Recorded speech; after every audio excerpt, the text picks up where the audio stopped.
For the past decade and a half, Marvel has completely dominated the box office with some of the highest grossing films ever produced. With the likes of Avengers, Endgame, and Spider-Man No Way Home, even the small screen has succumbed to Avengers fever with hit shows such as WandaVision, Loki, Miss Marvel, and the more recent She-Hulk, Attorney at Law. You almost tasted that. Num num num num, eat it up. Go play okay, 3, 2, 1. You know I'm the hottest. You ain't never gotta heat me up. Oh, you are way more fun than my last lawyer. I will kill for you, Megan Thee Stallion.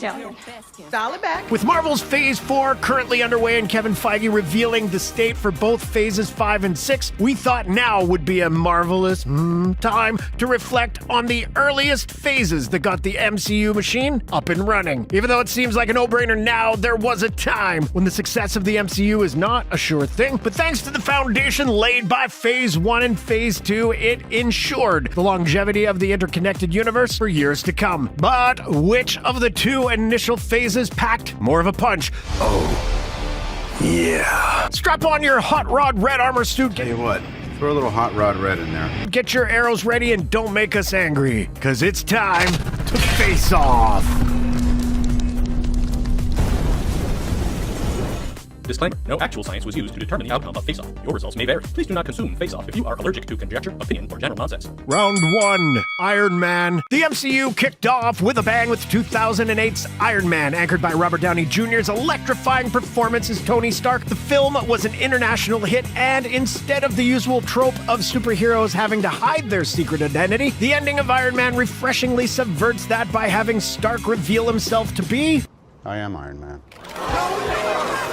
Not to mention the post-credits scene that blew the minds of fans everywhere, teasing the start of a much larger universe. Without the heavy lifting this film did, the MCU in its current form would not exist. After the events of Iron Man came Iron Man 2, of course. While Nick Fury has more of an expanded role here and the sequel introduced Scarlett Johansson as Black Widow, the film felt more like a bridge to the Avengers rather than a sequel devoted to Iron Man. To be fair, it had the difficult task of not only living up to the impressive first Iron Man, but also had to establish the greater MCU. The result is a movie with too many characters and threads, but a fun romp nevertheless. Hey.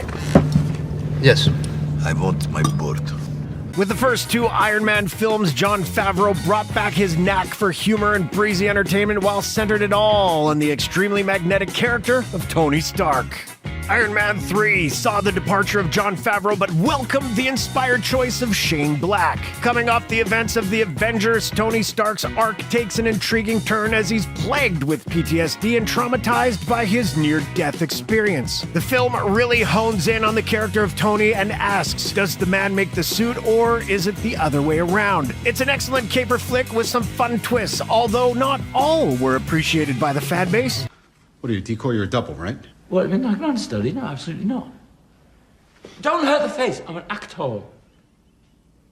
Naturally, the film also takes place at Christmas, a signature setting of blacks. However, Tony's progression is about as impactful here as his arc in Iron Man 2, which tackled his complicated history with his dad, but not much else. Still, 2 Iron Man films are better than one, even if one of those films includes Iron Man 2. Verdict, Phase 1.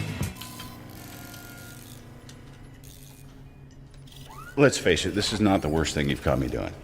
Round 2, Captain America. I don't know if I can do this. Nothing to it. You sell a few bonds, bonds buy bullets, bullets kill Nazis. Bing, bang, boom. For Captain America's first solo movie, we were whisked back to the 1940s. Director Joe Johnston gave the film his same old flair he employed on The Rocketeer, utilizing his passion for elaborate set work and visual flair. It's a period piece action flick with a menacing Hugo Weaving as Hydra's leader. Red Skull, say what you want about that villain, but it did work wonders with the pulpy comic book panel thrills. The film does an incredible job selling Steve Rogers as the courageous, kind-hearted hero that understands the power of his super strength. Even as a little pipsqueak, Steve Rogers still showed us that he had what it takes to be an Avenger. You just don't know when to give up, do you? I can do this all day. It also showcases one of the MCU's best romances with Peggy Carter and Steve Rogers, which makes that heartbreaking ending more of a gut punch. A week next Saturday at the Stork Club. You got it. For Phase 2, the filmmakers really took things up a notch with Captain America the Winter Soldier. Don't say it. Don't you say it. Left. Come on! The Russo brothers assumed directing duties and gave us some gritty action that felt like natural progression for the franchise, with the character coming into the 21st century. Seriously, who knew these guys who made Yumi and Dupree could make such a kick-ass political conspiracy thriller? I racked my little Duprees! By the end, Captain America takes down Hydra and with it S.H.I.E.L.D. The sequel really gives Cap the biggest character upheaval that any of the Avengers go through in Phase 2, when he has to make some serious decisions, even if it means going against the institutions he once believed in, setting him on the path to be at odds with Tony Stark in Civil War. He's my friend. So was I.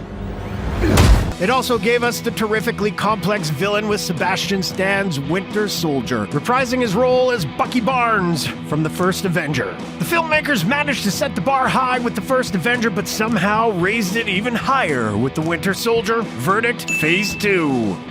Hey, fellas. Either one of you know where the Smithsonian is? I'm here to pick up a fossil. It's hilarious. Round 3.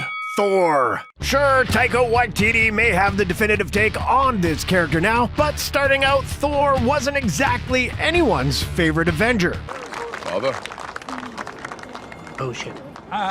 My son Thor has returned. Greetings, my boy. For his first solo outing, Kenneth Branagh took the reins and introduced audience to the Crown Prince of Asgard, using his penchant for dramatic Shakespearean work. In the film, Thor is banished to Earth by Odin, played by Anthony Hopkins, and stripped of his powers after he reignites a dormant war. As his brother Loki plots to take the throne for himself, Thor must prove himself worthy and reclaim his hammer Mjolnir, so it's basically a fish out of water tale on a galactic scale. For Thor, the Dark World, Alan Taylor takes over as director, replacing Patty Jenkins, who bowed out of the project. Thankfully, the film doesn't include a mostly Earthbound setting, but it still misses in the villain department as well as the overall story.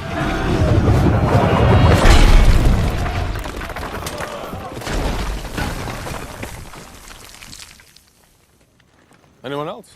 It's more than fair to say that the second Thor was underwhelming, doing practically nothing of importance with either the character or the cosmic realm it played with. To be honest, neither of the first two Thor films were a massive success nor a supreme disappointment. It's unfortunate that we wouldn't receive a truly cosmic take on the character until Thor Ragnarok.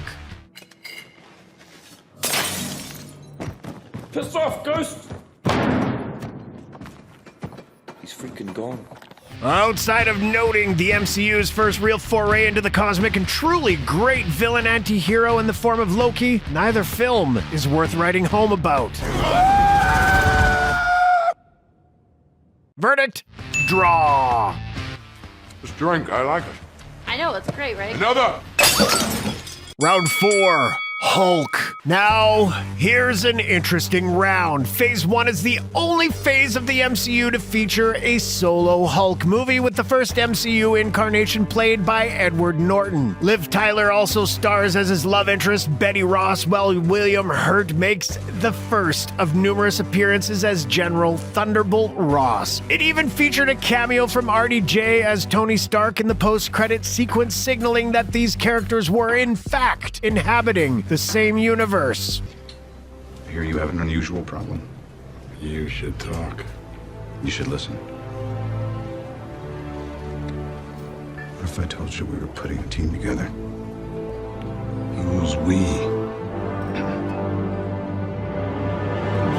Louis Leterrier did a solid job handling the action in The Incredible Hulk, even if the overall film is a bit of a mess. Norton exited the role after this film, with Mark Ruffalo stepping in to replace him in The Avengers. That fight was so many years ago, I'm a completely different person now. Literally.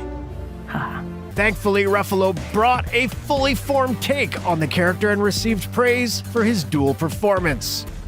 That's my secret, Cat. I'm always angry.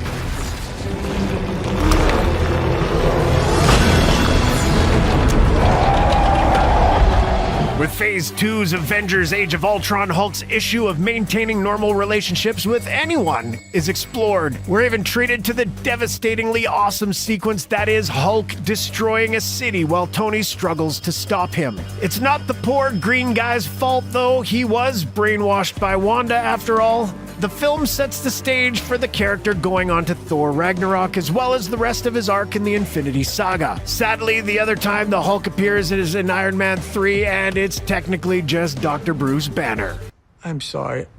I'm not that kind of doctor. I'm not a therapist. It's not my training. I don't have the... What, the time? Temperament. A fun bit for sure, but not as satisfying as a solo outing. For our money, the Hulk hasn't been as scary as he was in Phase 1. Verdict, Phase 1. Hey, big guy. Sun's getting real low. Round 5, Avengers Assemble. Both of the initial 2 installments of the Avengers films were written and directed by Joss Whedon, who at one time was hailed as the ultimate geek in Hollywood, blending his quippy dialogue with world-building storytelling. He was an excellent choice to helm arguably the nerdiest film ever made. When the first Avengers film dropped, the fan excitement reached feverish pitch. Marvel needed to drive home their extraordinary game here or risk derailing the rest of their long-term plans for continuity and a shared universe. You sure about this?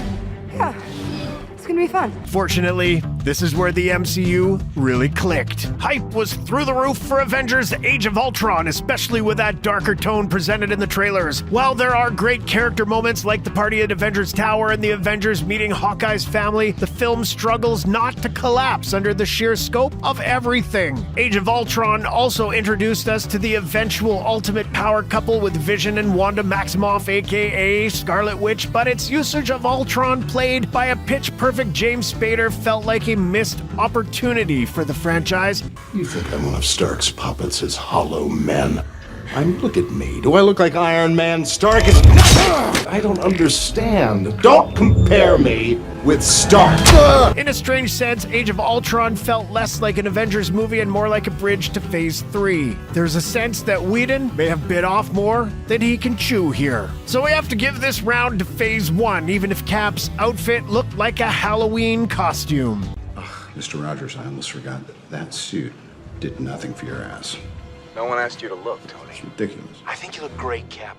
As far as I'm concerned, that's America's ass. Verdict, Phase 1. Shit! Language. Find the septum. And for gosh sake, watch your language. That's not going away anytime soon. Round 6, Effect on MCU. Starting a story is no easy feat. You have to set the tone just right or risk losing the audience. With that in mind, Marvel made the wise decision to establish the characters in their own movies first, before bringing them together in the epic crossover films. Everything we know about the characters and have invested into them starts here. From jump-starting Tony's arc as an arms dealer to Avenger, finding the ethos of Steve Rogers, or establishing Bruce Banner as a man who must live on the run and cannot have a normal life. The movies in Phase 1 were all about setting the table and therefore mostly self-contained. I will not fight you, brother! I'm not your brother. I never was. Introducing us to elements like the Tesseract, along with the main players and supporting characters like Black Widow and Hawkeye, who get to truly shine in future phases. A long way from Budapest. Off the bat, audiences needed to know who these characters were. Not Phase 2, not Phase 3, but now. If Marvel hadn't have got these characters in their tones right for the most part, the MCU wouldn't exist. If Phase 1 introduces us to each of the Avengers and their collective team-up, then Phase 2 deals with the fallout of the Avengers and the Battle of New York. I think it's gratuitous, but whatever.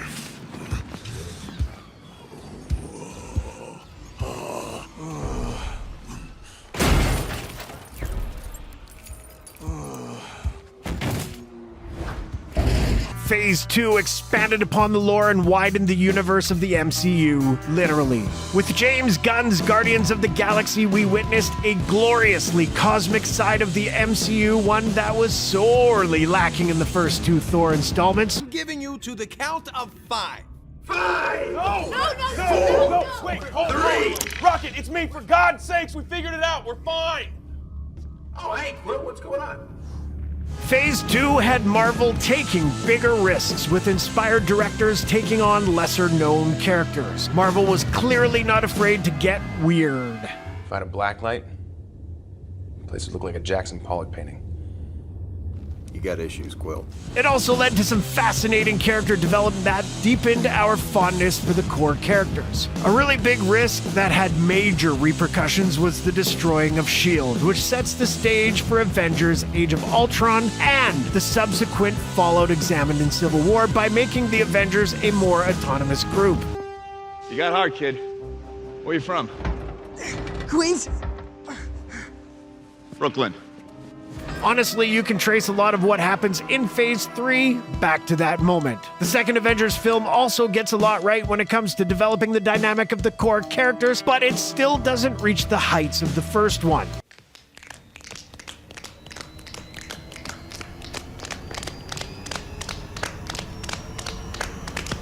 Ants! Ants! Ant-Man!